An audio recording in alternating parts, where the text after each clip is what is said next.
Namaskaram, hello, welcome to Cinephile India. I just came back watching Kamal Haasan Ratnam's combination after almost 36 years, Thug Life.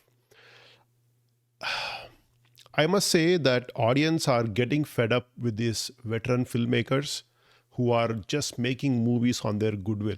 Ratnam is no exception here.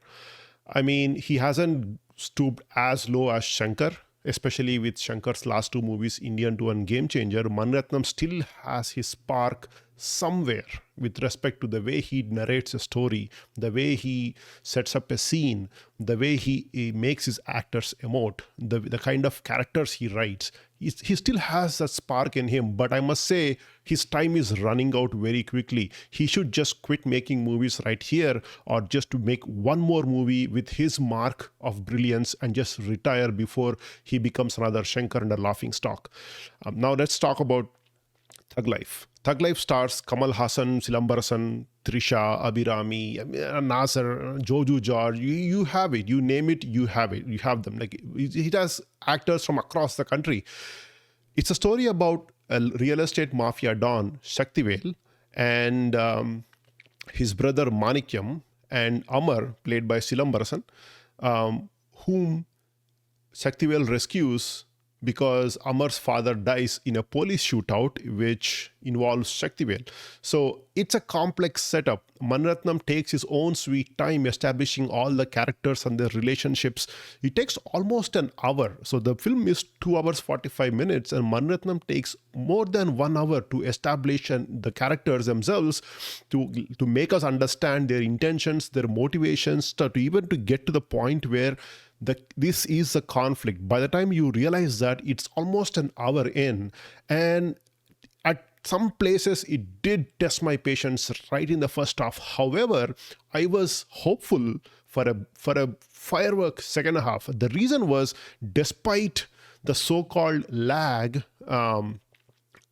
although personally I don't usually call scenes laggy, especially in a Ratnam film, because he takes his own sweet time to setting up the setup, the locations, the character, everything.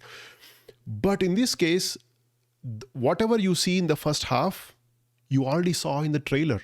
So pretty much the trailer is a summary of the first half. You watch the trailer, you know exactly what is going to happen. It was predictable as sunrise.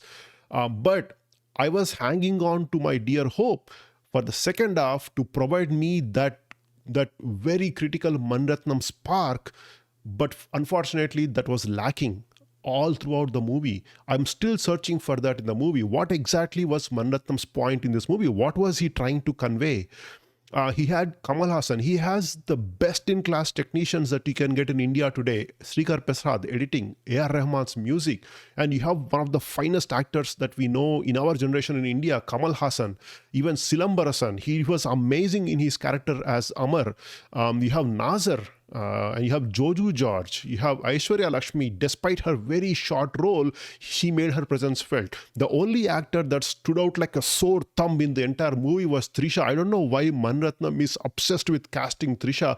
I think it's her fourth movie with Ratnam. I don't know why. What does Ratnam see in Trisha? She doesn't even put an effort to properly dub, to properly lip sync her words.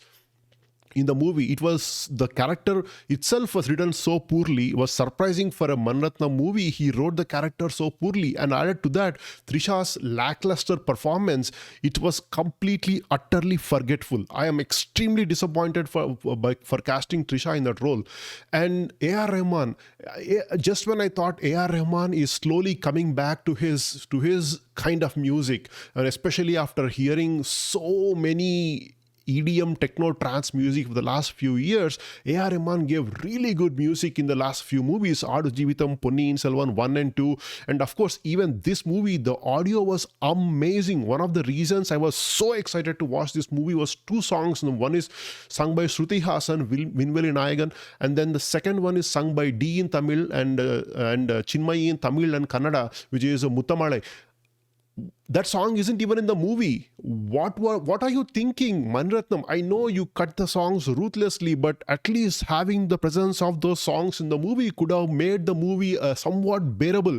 Yes, they did have Vinveli Nayaga playing at the end credit scene, but then imagine the kind of adrenaline the song gives you when Kamal Haasan is fighting the goons. The song, even if it's in the background, that is fine. Like, why? The entire effort by A.R. Rahman and his team was wasted, just completely down the drain.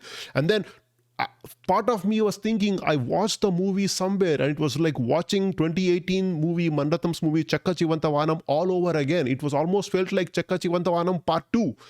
I mean, it was not a great movie to begin with, and I'm actually like, my bar is low at this point. I mean, all these veteran directors, they have this amazing craft, they have this amazing skill, and in this movie Manratnam brings back some of it. Like, he tries to kind of portray a Shakespearean tragedy, classic Shakespearean tragedy. If you follow Shakespeare's works, he focuses on greed and lust from the get-go, and every character has a part of motivation that is either greed or lust, at least all the majority of the characters.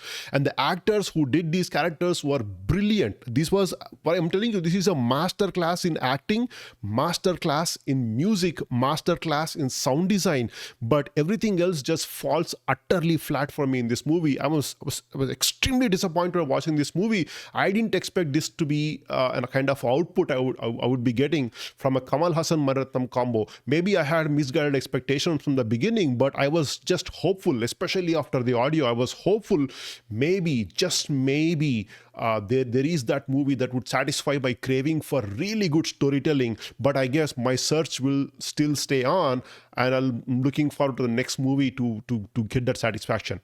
That's it for this review. Thug Life. If you like this video, please do like and share this video. And this is the first time you're watching a video on my channel, please do consider subscribing. I'll talk to you again in another video with a review of another movie. Until then, take care.